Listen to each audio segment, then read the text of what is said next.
Il sole è appena sorto. Ho voglia di andare coi roller e sulla diga di Grado non c'è nessuno.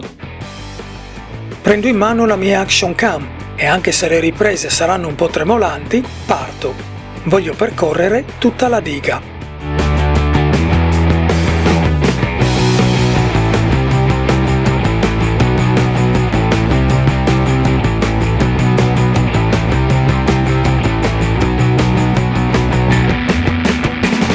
Il mare è calmo, l'arietta fresca ed i colori del cielo suggestivi. Anche le sfumature del bagnasciuga sono molto vive.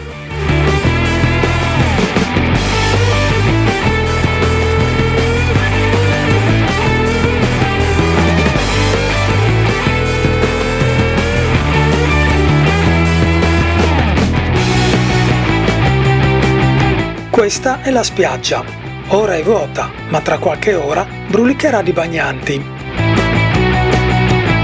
È tempo di tornare indietro.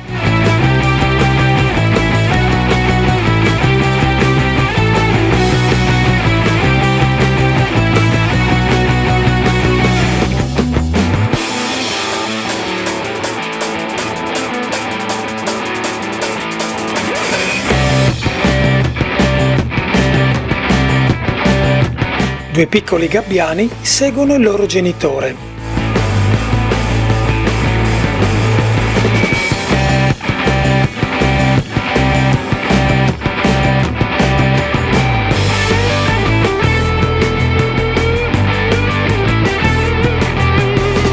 Un ultimo sforzo e sarò a casa.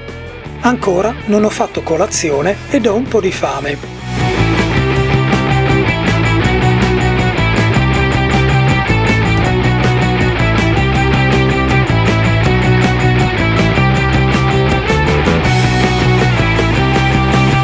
Bene amici, anche oggi posso dire diga di Grado, Lucoral è stato qui.